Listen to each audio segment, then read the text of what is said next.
So welcome friends, I'm Sunil Desai and welcome to Galaxy Online Learning, a division of Galaxy Tutorials. Okay, today we are going to study Standard 10th State Board English subject, chapter number 2.5.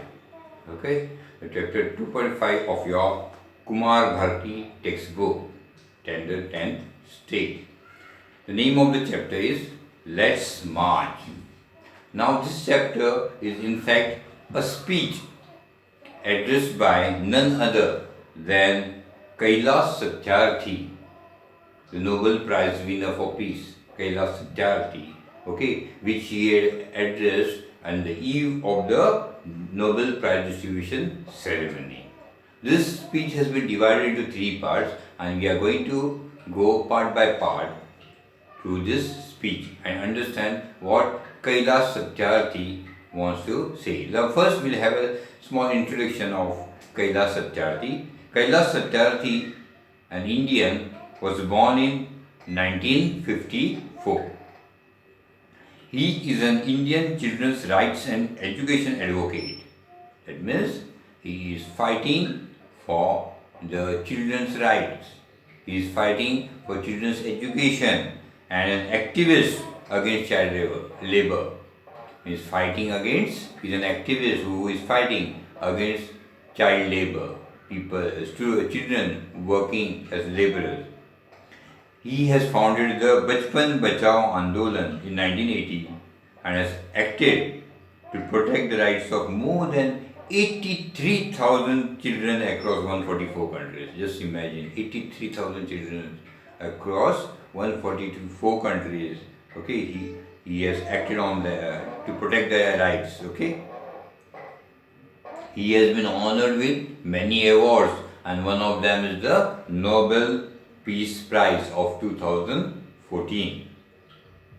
He had addressed the speech on the eve of the Nobel Prize distribution ceremony. Now let's see what Kailash Satyarthi has to say on the eve of the Nobel Prize distribution. So the first part, we'll see the first part of his speech. My dear children of the world, your majesties, your royal highnesses, excellencies, distinguished members of the Norwegian Nobel Committee, dear brother Tom Harkin, brothers and sisters, and my dear daughter Malala.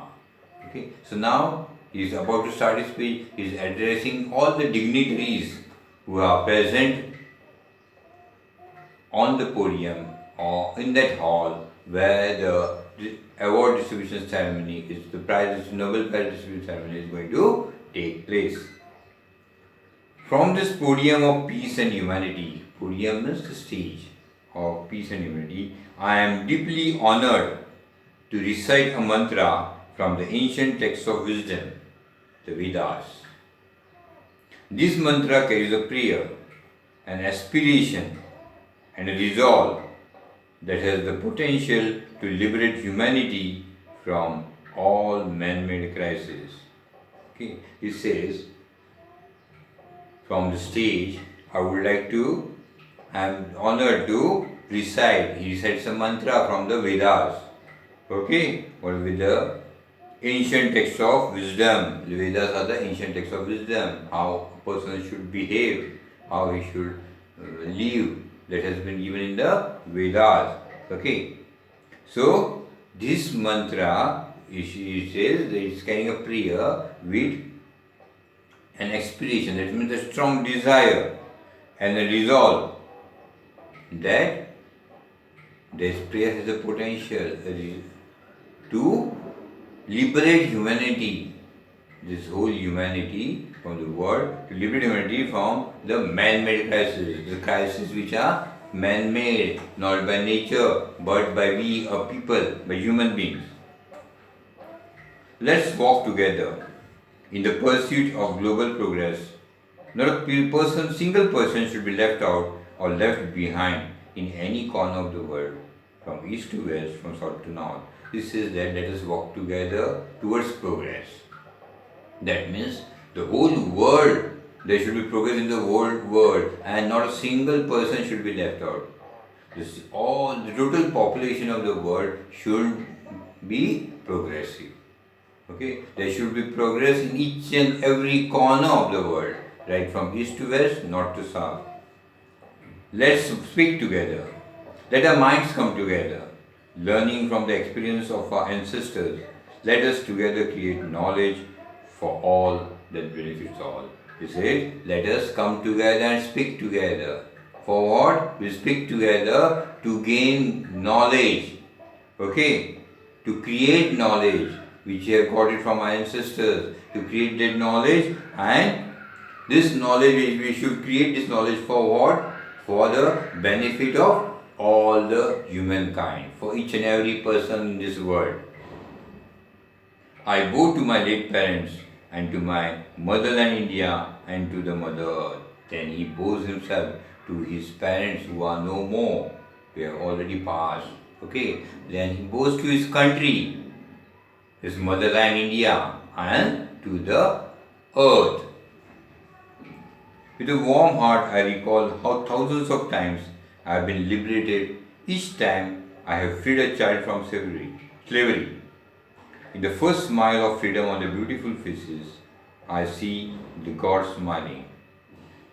See, he says further, Satyarthi says further that with a warm heart I would like to recall thousands of times when I felt liberated. Whenever I have liberated a child from the clutches of child labor, the smile I have seen on the face of that child reminded me of God's smile. Okay, as if God is smiling to him. The face, the happiness which he saw on the face of a child gave him that pleasure. Okay, that as if God is smiling at him. I give the biggest credit of this honor to my movements, Kalu Kumar, Dhumdas, Adarsh Kishore from India and Iqbal Masi from Pakistan, who made the supreme sacrifice for protecting the freedom and dignity of children. I humbly accept this award on behalf of all such martyrs, my fellow activists across the world and my countrymen. See, in a very humble way, Kailash Satyarthi is giving credit for this honor to his colleagues, okay, who are a part of his movement. He names them. The names are Kalu Kumar, then Dhoom Das, Adarsh Kishore. These all three of them from India, and he also gives credit to Iqbal Masi from Pakistan, okay, who have sacrificed their life, who have put their life in threat, sacrificed their life to give freedom to the children, to bring dignity in the life of the children. So, he says that he is humbly accepting this honor on behalf of all those people, from all those martyrs, okay, and the fellow activists across the world, and the Indian public, his countrymen. My journey from the great land of Lord Buddha, Guru Nanak and Mahatma Gandhi, India to Norway, is a connect between the two centers of global peace and brotherhood, ancient and modern. He says, my journey from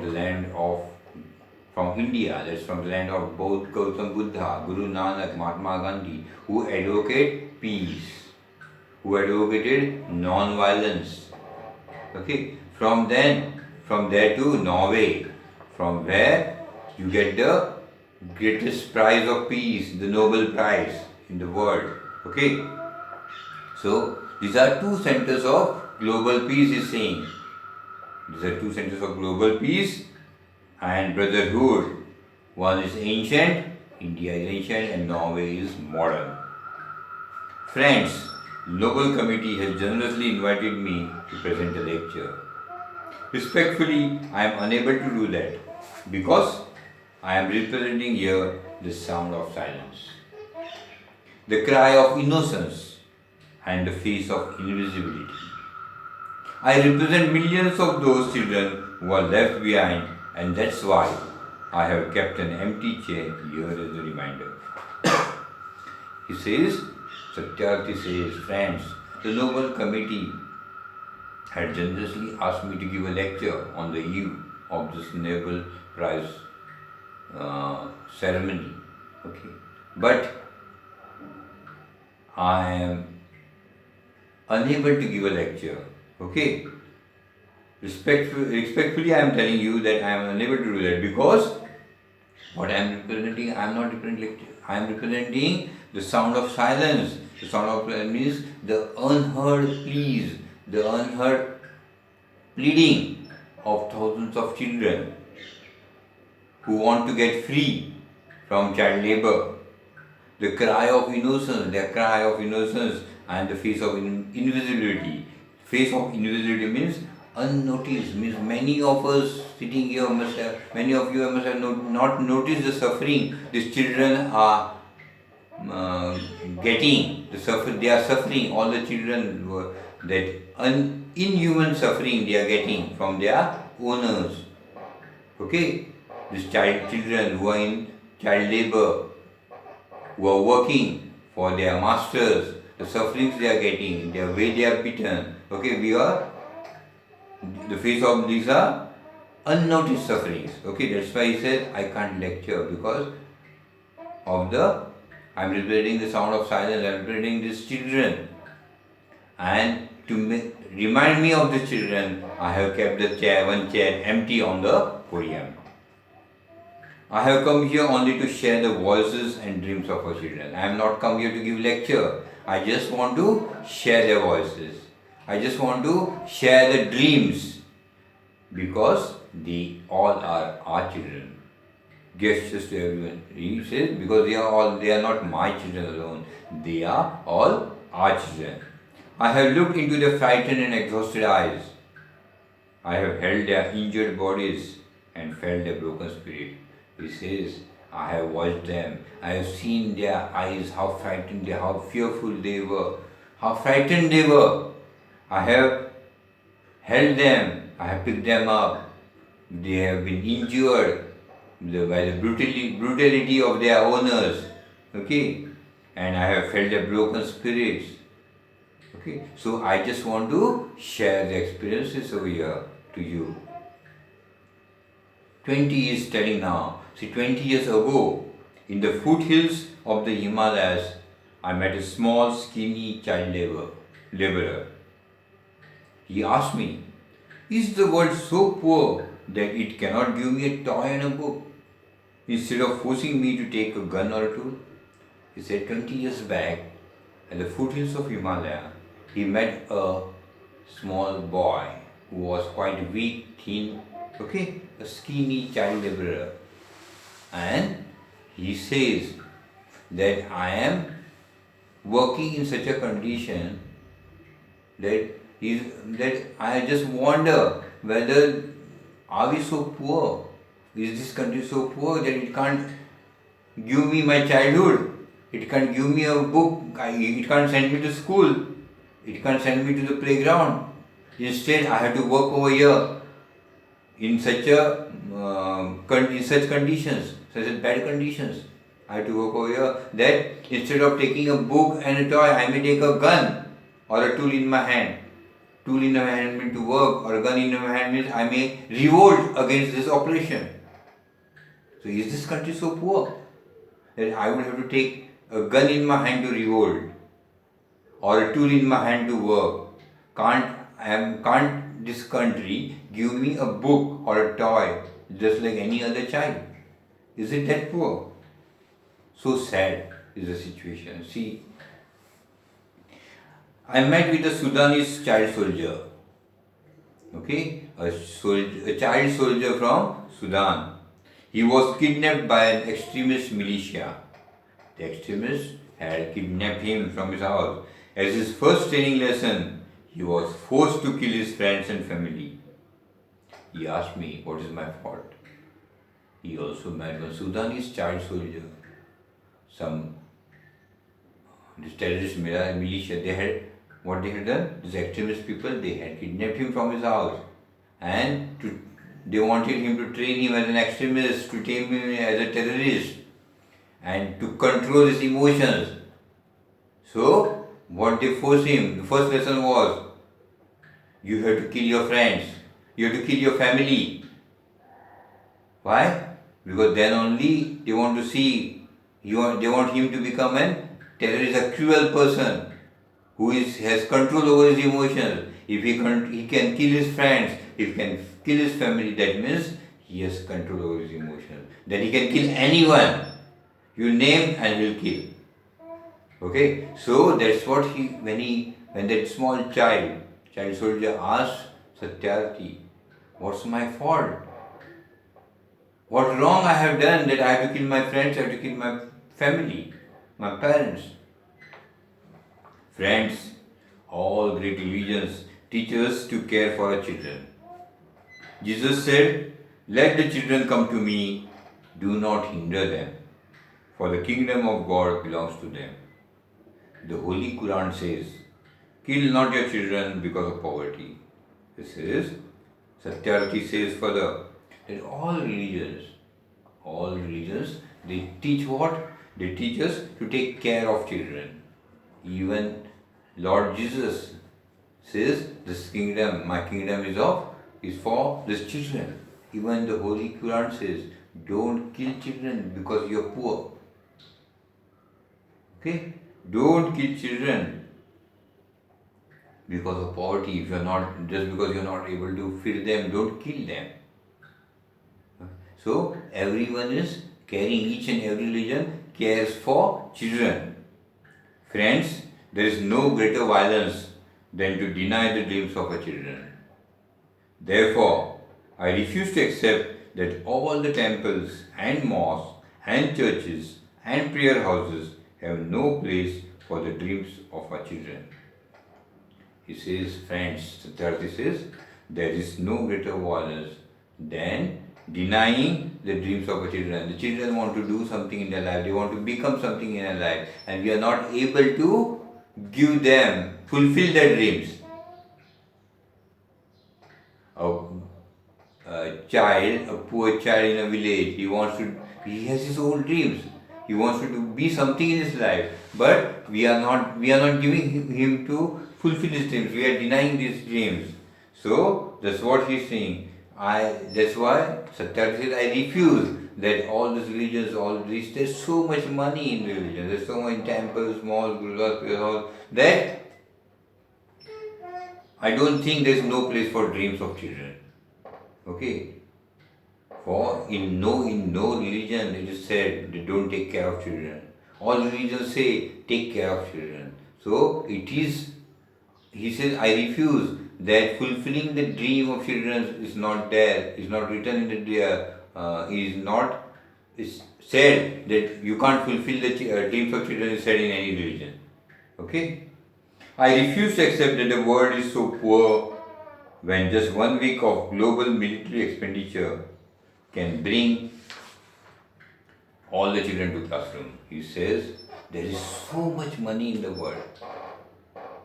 Even if you don't spend 1 week of the expenditure the world spends on the military, each country is spending, taking it together, if each country is spending on the military, if they don't spend only for 1 week, that will be enough to educate all the children from the world.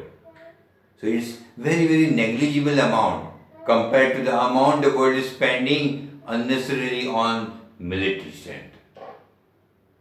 Okay, got it? So it's a very negligible. So he says, I don't accept that the world is so poor. I refuse to accept that all the laws and constitutions, police and judges are unable to protect the children. He says again, I refuse to accept that the police, the judge, the laws and constitutions cannot protect the children. It is not, they can protect, but we are not willing to protect it. We are not taking it seriously, child labor. I refuse to accept that the shackles of slavery can ever be stronger than the quest for freedom. I refuse to accept here. He says that I refuse to accept that the chains of slavery are more stronger than the quest for freedom. The quest for freedom should be more strong than the shackles. If the quest for freedom is more stronger, then there won't be any chain left of slavery. Okay? Then there won't be any slavery left. If you all feel that these children should get free from labor, then the slavery won't remain. My only aim in life is that every child is free to be a child. Okay? His aim is telling his aim. My only aim is that every child is free to be a child. Means every child has the right to have his childhood, free to grow and develop.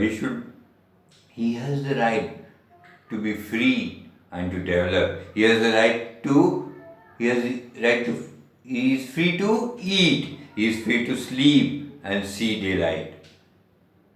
Okay? Each and every child is free to eat. He can sleep, he can see daylight. Because you won't imagine, but in certain places, where the children are working as laborers, they are confined to some dark rooms. They are not given enough food. They are not allowed to work. They are not allowed to sleep. They have to work day and night. They are not given enough of food. They haven't seen the sky, the open sunshine. So that is the condition in which these child laborers live in some condition. That's a very, very pathetic condition. They are not, that every child is free to laugh and cry. It is right. Every child should be free to laugh and cry. That's what childhood is for. But what happens in child labor? They are living in such a conditions, they just can't laugh. They're always crying. Okay? They just can't laugh. They cannot enjoy. Free to play and learn. Every child should be free to play. Free to go to school. Free to go to school, and above all, free to dream. And above all, what is it? Every child should have the freedom to dream. Dream what he wants to be. I have the privilege of working with many courageous people who have the same aim. We have never given up against any threat or attack, and we never will. He said, I have the privilege. I am privileged to work with such people, many such people who are courageous, who don't get frightened that they will be attacked by some gundas. Okay? Still then we go and rescue these child laborers. Even we are not frightened about it. So then they will be attacked. We have made progress in the last couple of decades. We have reduced the number of out-of-school children by half. We have reduced the number of child laborers by a third. We have reduced child mortality and malnutrition, and we have prevented millions of child deaths. But he says, now in the last few decades, we are showing progress. What we are doing is slowly, it is showing progress. Now, we have reduced the number of out-of-school children who are not going to school. It has come down to 50%. Okay, up to half. Then children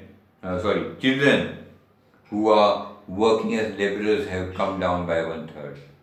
Okay, we have reduced the infant mortality rate and malnutrition. Okay, so we are working, and this work has giving some results, and we have prevented millions of child deaths. Okay, so there is a golden lining. Nowadays we can see that there has been some improvement because of the work so many people are doing against this child labor, against this whatever atrocities have been made on children, that we are getting some good results. But let us make no mistake, great challenges still remain. But we should not forget that there are still so many challenges, and we have to fight all this. Friends, the biggest challenge or the biggest crisis knocking on the doors of humankind is fear and intolerance. He says the biggest challenge is fear and intolerance. We have become intolerant. We don't tolerate others. We don't tolerate other religion. We don't tolerate other caste. We don't tolerate other creed. So that intolerance is the biggest challenge we are facing today. Fear is another big challenge. The terrorism, the extremists, the fear from these people is too much. So these are the two most biggest challenges we are facing today. We have utterly failed our children in imparting an education. We have failed in providing all children. Even today we have failed in providing education to each and every child. An education that gives the meaning and objective of life. Not education. We have talked about education. That education should tell them why one should live. What is the meaning of life? Okay, and what should be the objective in life? Okay, what should they do? What should be the objective further in life? What they are going to do? The education should be such that there should be an objective. An education that gives a sense of global citizenship among the youth. The education should be such that they should not be bounded by some boundaries of this country, that country, that there should be a global citizenship, that they should feel that they are citizens of this world, not of a particular area. Okay? I am afraid that the day is not very far away when the cumulative result of this failure will culminate in an unprecedented violence, and that will be suicidal for humankind. He is saying that I am afraid that if we don't face these challenges right now, what's going to happen is that if we fail in facing the challenges, that one day there may be a lot of violence. The children may revolt and there will be a lot of violence, and that violence will be suicidal for humankind. Rights, security, hope can only be restored through education. So education is very, very necessary for children. If the children get educated, then only they could know about their rights. They could be secure. There will be hope in their life of children, and then only peace will prevail in this society. Young people like Malala, I have started calling her my daughter Malala, not just Malala. So my daughter Malala and other daughters, including Kayanat, in fact 2 Kayanats, and Shajia, and the daughters from Africa and from all over the world, they are rising up and choosing peace over violence, tolerance over extremism, and courage over fear. Here in this paragraph, Kailash Satyarthi he is talking about Malala. Malala had wanted to go to school. She wanted to get educated, and she went against the terrorists to go to school to get herself educated, and she had to face the terrorists of the Afghanistan terrorists. So that's why he recommends her name. He mentions her name in this book. He says, now I don't call her just Malala. She is my daughter. I call her my daughter Malala. There are other daughters too, like my daughter. There are 2 Kayanats, okay, who had fought against the terrorists. Then he named Shajia, and also the girls of South Africa. Okay, he calls them his daughters, and all those from the world who have fought against terrorism, who have fought against extremism, who have fought against all these people for peace, for education. They have shown the courage. They have shown the courage to fight against extremism. Okay, they were not frightened. They were not frightened from this extremism, from this terrorism. Okay? The solutions are emerging, the solutions are coming up, but these solutions cannot be found in the deliberations in conferences alone and cannot be found in prescriptions from a distance. He said solutions do coming, but you can't get solutions sitting in a room and just discussing things. Having meetings, you don't solve. You have to go and work over there. You have to find a solution on the spot. Okay, you just can't sit from a distance and you can't say, yeah, this should happen, that should happen. You will do this, will do that. No, you need to do groundwork. You have to go there. They lie in small groups and local organizations. Means solutions where the small organizations, small groups who go and work in the field, who really liberate these child laborers, who liberate these children, who are confronting with the problem. These people, these small organizations, certain individuals on their own, single-handedly, they are confronting, they are fighting against this extremists, against the terrorists. Okay? Even if they remain unacknowledged, unrecognized and unknown to the world, the solution are with them. See, these people, these small individuals, these small groups, these small local organizations, so some individuals, they are not recognized by the people. No one knows them. They remain unrecognized. They remain unacknowledged. They remain unknown. But these people, in fact, these people who are working in the ground over there, they have the real solutions to this problem. Okay, that's what he said in the first part. Later on, we'll continue with the second part. We'll take a break. Thank you.